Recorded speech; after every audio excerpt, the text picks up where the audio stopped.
नमस्कार। मैं गोविंद लाल शर्मा अपना एक स्वरचित कविता कहिए या शेर कहिए प्रस्तुत करने जा रहा हूँ। ये एक अलग तरह का शेर है। आदमी की मनस्थिति है वो कई बार ऐसे हो जाती है जिसका कुछ पता नहीं लगता। उसके बारे में मैंने विचार किया और लिखा कि बैठे हैं रात में उसकी याद में। कभी कभी कुछ लोग दिमाग पे ऐसे हावी हो जाते हैं, तो बैठे हैं रात में उसकी याद में दरिया के पास में।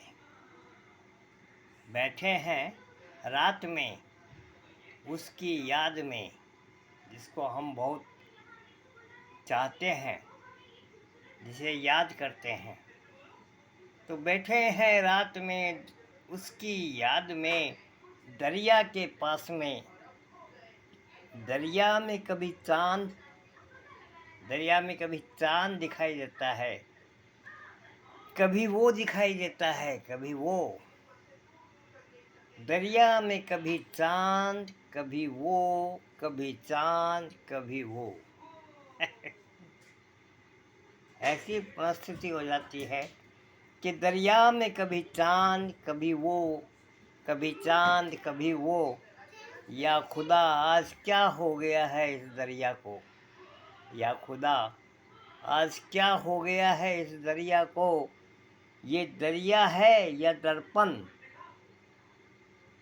जिसमें उसकी तस्वीर दिखाई दे रही है, मेरी नहीं, उसकी तस्वीर दिखाई दे रही है, जिसे हम याद कर रहे हैं, जिसे हम देख रहे हैं, कल्पनातीत जैसे भी। ये दरिया है या दर्पण, कहाँ है वो इस आर पार में। कहीं वो इस पार आ रहा है, कभी उस पार जा रहा है, कभी इस पार आ रहा है, कभी उस पार जा रहा है। यानी मेरे यादों की लहरों पे। तो वैसे ही क्या वो दरिया की लहरों पे आ रहा है और जा रहा है। तो कभी चांद दिखाई देता है और कभी उसका चेहरा दिखाई देता है। तो बैठे हैं रात में उसकी याद में दरिया के पास में। दरिया में कभी चांद, कभी वो, कभी चांद, कभी वो। या खुदा आज क्या हो गया है इस दरिया को। ये दरिया है या दर्पण, कहाँ है वो इस आर पार में। कहाँ है वो इस आर पार में। नमस्कार।